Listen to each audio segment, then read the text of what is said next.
Water stewardship is now a commercial requirement. For years, water stewardship lived comfortably inside the sustainability report. It looked good on page 34, next to biodiversity commitments and community giving. Executives nodded at it, investors skimmed past it, and then quietly, it moved. It moved into procurement contracts, into lending agreements, into insurance underwriting models, into the questions your largest customers are now asking before they renew. If your organization still treats water stewardship as a reporting exercise, you are not behind on ESG. You are behind on commercial risk. The market moved before the regulation did. Most compliance-driven organizations wait for an agency to act. Water risk did not wait. Over the past 2 years, major institutional buyers, particularly in food and beverage, semiconductors, pharmaceuticals, and industrial manufacturing, have begun embedding supplier water performance requirements directly into procurement frameworks. This is not a request for a sustainability disclosure. It is a qualification threshold. The World Resources Institute's Aqueduct Water Risk Atlas currently flags more than 2.7 billion people living in areas of high water stress, and the industrial facilities serving global supply chains are disproportionately located in those same regions. Buyers with complex supply chains are not ignoring that exposure. They are pricing it. According to CDP's most recent water security report, companies that proactively manage water risk report $301 billion in potential business value at risk from water-related issues.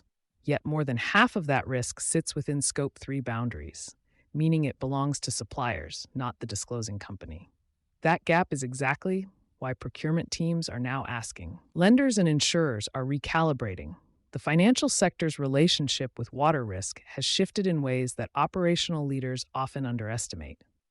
S&P Global Ratings has incorporated water stress indicators into its sector-level credit assessments for utilities, agriculture, and extractives. Moody's has published frameworks connecting regional water availability to asset-level financial performance, particularly for infrastructure and industrial operators in the American Southwest, South Asia, and Sub-Saharan Africa.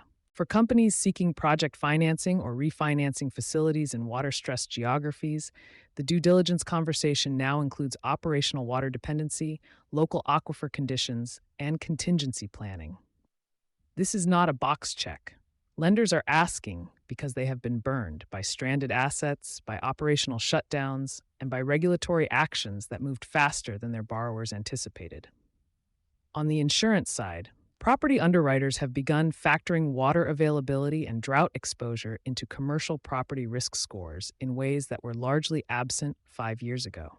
Facilities in regions classified as high or extremely high water stress by WRI Aqueduct are seeing that reflected in renewal conversations, whether they expected it or not. What commercial requirement actually means in practice. This is where the framing shift matters most. Water stewardship as an ESG credential asks, what are we doing? Water stewardship as a commercial requirement asks, what does our exposure look like and what are we doing to manage it? The difference is not semantic. It changes who owns the work, what data is required, and what the consequences of inaction are. For procurement and supply chain leaders, it means your Tier 1 suppliers are increasingly being evaluated on water performance scores, not because your sustainability team asked for it, but because your major customers asked you. That pressure moves downstream. For finance and treasury teams, it means water-related operational disruptions, plant shutdowns, local water restrictions, allocation conflicts with municipalities are qualifying events that can trigger material disclosure obligations. The SEC's Climate Disclosure Framework, even in its revised form, does not give companies a clean pass on physical risk. For operations and facilities leaders, it means the water efficiency numbers that once served as sustainability metrics are now performance indicators that feed into financial models your lenders and insurers are running. The organizational implication is uncomfortable but clear. Water stewardship cannot be managed exclusively by the ESG team any more than cybersecurity can be managed exclusively by IT. The credentialing infrastructure has matured. One reason water stewardship has crossed into commercial territory is that the credentialing infrastructure now exists to make it legible to non-sustainability audiences.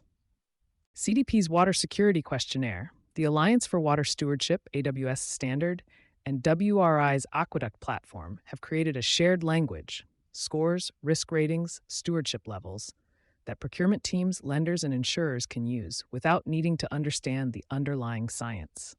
That legibility is what converts a sustainability credential into a commercial signal. AWS certification, for example, has grown substantially in uptake among multinational manufacturers over the past 3 years, precisely because it provides a third-party validated score that buyers can reference in supplier qualification frameworks.